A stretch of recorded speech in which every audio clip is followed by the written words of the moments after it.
Alexander Hamilton, the man, the legend, the musical, the founding father who managed to be one of the most underrated and also overrated historical figures at the same time. It's easy to forget how much this man achieved, despite the fact that he had enormous hurdles placed in front of him by both members of the opposition and his own party, probably on account of the fact that he was a massive jerk. But anyway, let's go over his accolades before we add even more. Wrote the majority of the Federalist Papers, established the US financial system as first Treasury Secretary by creating the first bank and first mint, implemented a complicated plan to pay off state debts, which threatened the very existence of America, advocated for the creation of West Point Academy, established the Coast Guard, and became so controversial that many traced the two-party system to the wedge he drew between himself and James Madison. So thanks for that. In a sense, freedom, taxes, banking, centralized government, standing army, and political scandals can all be kind of traced back to this guy. Hamilton doesn't just embody the American dream.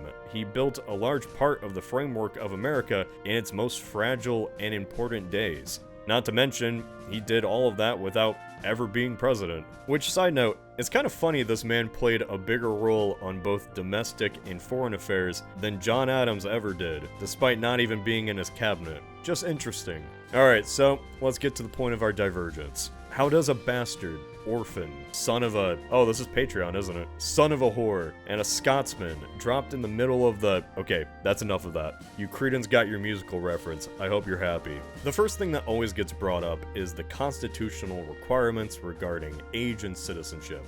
No change needed there because he actually qualified on both accounts. What really trashed Hamilton's ambitions was the Reynolds pamphlet, a detailed account of his adultery that he wrote himself, thinking it was a brilliant idea. Yeah, that was what ended up tanking his political career. If we erase that from existence, then he could probably run in the election of 1800 against Adams and Jefferson. Wait, that can't be right. Adams and Jefferson were already on the ballot in 1796, a year before the pamphlet leaked. I mean, Hamilton surely would have the ego and confidence to think he could beat both of them, right? Why didn't he run? Hell, he even backed another Federalist candidate to undermine and replace Adams. Why didn't he just run?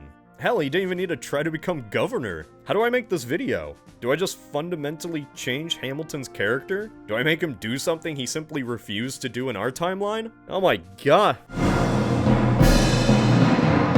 So hear me out. In the 1796 election, right after Washington stepped down, the two major parties were the Federalists and Democratic Republicans. Both put forward several candidates, and each electoral member had 2 votes. Tensions were high, and rhetoric was weaponized against every major candidate. John Adams was called a monarchist, Jefferson a coward and atheist, but neither of them actively campaigned for the presidency. In the midst of all of this, Hamilton, who had fostered a powerful coalition in every sector of American society, decided to hatch a little scheme. In his eyes, Adams was too ambitious, too scandalous. So while he urged his party members in the North to stick with the plan of voting for Adams and Pinckney, he coordinated his efforts with the South Carolina Senate in an attempt to sway Southern voters to pick Jefferson and Pinckney. This nearly resulted in Thomas Pinckney being elected as the second president. That was, if not for the dastardly Federalists who found out and en masse refused to vote for him. The result was a near win for Adams, who became second president.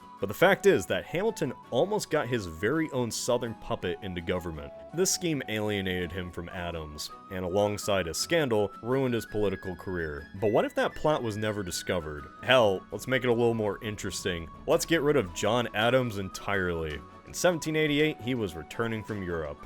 Numerous ships often made their way to the bottom of the Atlantic. Why not have a random storm take out a founding father for the fun of it? You know, hypothetically. Now remember, even with Adams gone, this wouldn't mean Hamilton would be president. All signs show that he much preferred to be pulling the strings on behalf of someone else, and there is no finer candidate than Thomas Pinckney, a man who would easily beat Jefferson and become the second US president in this timeline. But who is this guy?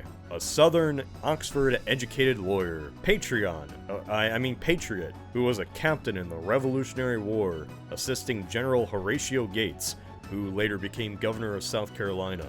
George Washington assigned him as ambassador to Britain in '92, but he failed to reach an agreement on many terms. so he was replaced by John Jay. He later was sent to Spain, but in all honesty, this guy just wanted to chill on his rice plantation. He was often on sick leave, and he was chosen as candidate by Hamilton precisely because of how easy he would be to control. Maybe he could oversee the construction of the new capital, while Alexander Hamilton called all the shots, and he wouldn't throw any of them away. Now let's turn our attention to revolutionary France. But first, quick recap. America declares independence in 1776. France bankrupts itself trying to support it, which leads to a revolution in 1789. In 1793, a Parisian mob guillotines King Louis. A few months later, Ambassador Genet negotiates with Washington in an attempt to make America honor its treaty and go to war with Britain. Genet is so brazenly arrogant that his behavior leads to one of the few times Jefferson and Hamilton agreed on anything, which was to have him replaced. The Genet affair arguably led to Jefferson's resignation, paving the way for the Jay Treaty, after John Jay did what Thomas Pinckney failed to do in 1794. The treaty settled disputes with Britain which persisted since the end of the war. A huge sum was paid for the damage Britain caused to American shipping, while American debts to British merchants were settled. British troops withdrew from several key forts in the Northwestern Territories, but above all, the two nations would now trade on favorable terms. Britain was America's biggest trading partner, but in order to secure this deal, the issue of freed American slaves, and notably the practice of impressment of American sailors by the British Navy, were left untouched, the latter of which would culminate in the War of 1812. This treaty and Washington's response to Genet directly led to the quasi-war with France, at the time known as the Undeclared War. John Adams did everything he could to prevent it from escalating into a real war, and even got Washington out of retirement to prepare an army. It was Alexander Hamilton who took charge and drilled a young nation against a potential French invasion. But with him in power, things would go sideways real quick.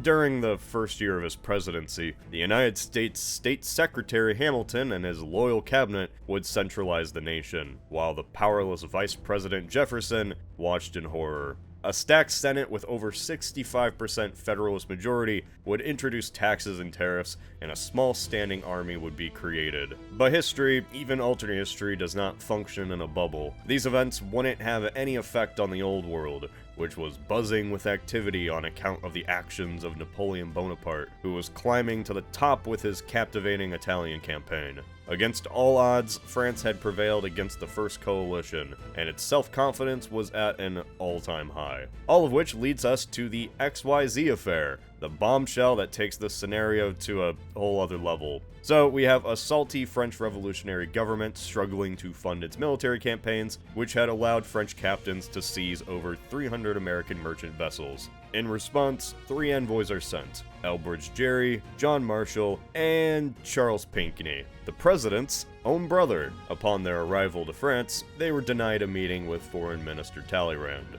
Instead, they met with several dignitaries whose identity was kept a secret from the American government by Adams himself, who referred to them as X, Y, and Z. These envoys demanded that America give France a low-interest loan, pay up the merchant claims against the French, and give Talleyrand a substantial bribe. Shortly after, the French even threatened war if these demands were not met. Ah, the graceful tact of French diplomacy.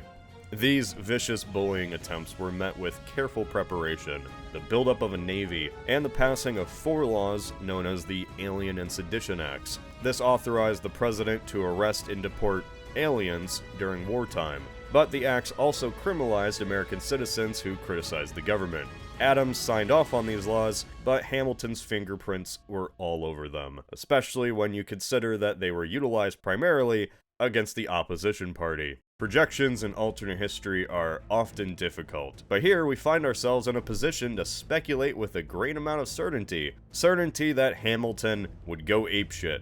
Never one to turn down an insult, Alexander would issue a formal declaration of war and mobilize the nation.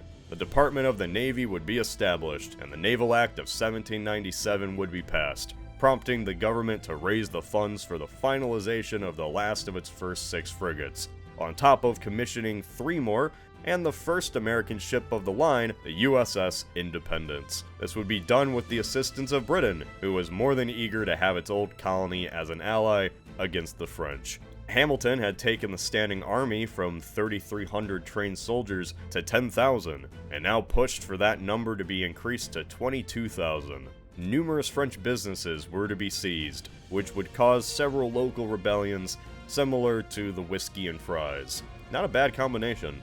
Resistance, though, would be futile, not only because of the powerful army and Alien and Sedition Acts, but because of what the French would do next. The revolutionary government wasn't known for their cool heads. It was known for chopping heads, and after French businesses and vessels were attacked by the same nation French bled dry to free, the American diplomats would be seized and guillotined. There's really no going back from that. There was a point in time when American volunteers were ready to aid Genet or even invade Spanish Florida, led by William Tate. Now the gloves were off, and while the South hated the situation they were in, this was an assault on all Americans. The fact that Pinckney was from South Carolina only made things worse. No doubt Hamilton would write an essay distributed across the fledgling nation, fanning the flames of war. But rhetoric can only get you so far.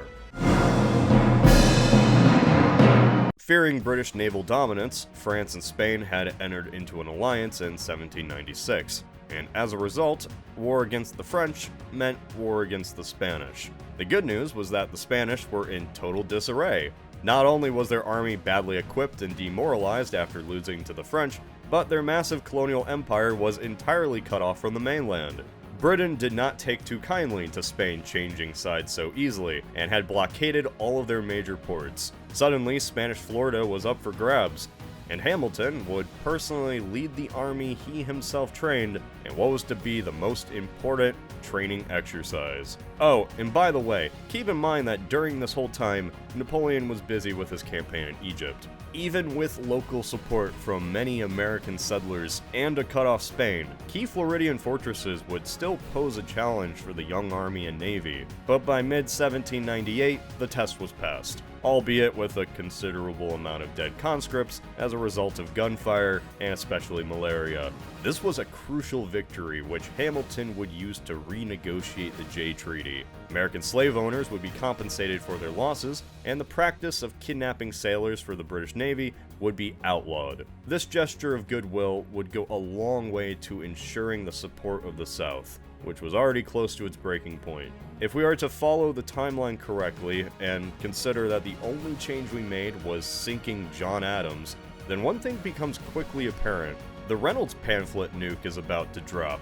Hamilton's affair with Maria Reynolds, which lasted for a year between 1791 and 92. Despite having knowledge of this for many years, Jefferson waited until 1797 before he started spreading rumors about his life and accused him of corruption. To keep things simple, we're gonna assume that this happened similarly to this scenario too, while Hamilton is fighting in Florida. Now, if this guy, Hamilton, is willing to write a 95-page manifesto about his actions when accused of embezzlement, imagine what he would do if he was at the height of his career, and this happened after the passing of the Alien and Sedition Acts, which Jefferson saw as a most detestable thing, worthy of the 8th or 9th century. Not only was this criticizing the government, but it was also leaking confidential documents, those outlining his meeting with Monroe in 1792. The response would be swift, passionate, and brutal. The arrest for Thomas Jefferson and James Monroe would be issued, while Hamilton addressed the accusations and admitted his adultery. Considering the White House was still being built and the tactical mind of Jefferson, he would undoubtedly be at Monticello, surrounded by his loyal supporters. This would be the match that starts the fire of... Alright, so let's review the situation. Federalist Senate, powerful and wealthy North, well-trained standing army that just conquered Florida, a minor but entirely northern navy, who as in our timeline scored some crucial morale-boosting naval victories against mighty France, a strong connection with a British ally which had already accepted the reality of losing an American colony, only to then gain a friend and beneficial trading partner who followed their lead against France and now Spain. On the other hand, we have an incredibly disgruntled nation, including many in the north due to the heavy taxes and prioritization of federal laws over state ones, an agrarian south with prominent leaders such as Jefferson, Madison, John Marshall, James Monroe, as well as a young Andrew Jackson. While the North did have Britain as an ally, we cannot underestimate the power of France and Spain combined, especially since Napoleon was about to take over in 1799. Another thing to keep in mind is that for all his brilliance, Hamilton was prone to making some bad judgment calls and alienating those closest to him. And then, we have slavery. A 1780 census showed that of the 2,780,000 people living in the colonies, 574,000 of them were black, 80% of which were enslaved. Now let's take a look at that distribution. The lack of preparation, equipment, and the proportions we see here, especially in places like Virginia and South Carolina, really make this a one-sided affair, but no one can deny that this is incredibly fascinating. So let's stick with it. Even without this massive push, Virginia and Kentucky were still flirting with the idea of secession, even in our timeline. But as far as where the line is drawn, Maryland could go one side or the other, becoming the first major battlefield, with Virginia acting as the bulwark against the impending northern offense. Right before he died, George Washington would bear witness to his worst nightmare: bipartisanship exploding the American experiment. Who would lead the South against Hamilton and Henry Knox? How would Jefferson deal with the overwhelming naval and officer dominance of the North? How much of the British and Napoleonic attention would be turned to the American frontier? These are all incredible questions, all of which can be answered in a future video, if there's enough support from people like you. Speaking of which, thank you so much for being amongst the first who decided to support the channel. I had a lot of fun with this scenario, and who knows, I hope to revisit it soon. Despite coming in third in the community poll, the Portugal uniting with Castile scenario is what you all voted for, so expect that next month. This ramp up in production is only thanks to dedicated viewers such as yourself, as it's allowed me to expand the team and bring on the talented George Kolev, who is the man behind the last few videos actually, as well as the showrunner of Ultramare. This is Cody of Alternate History Hub.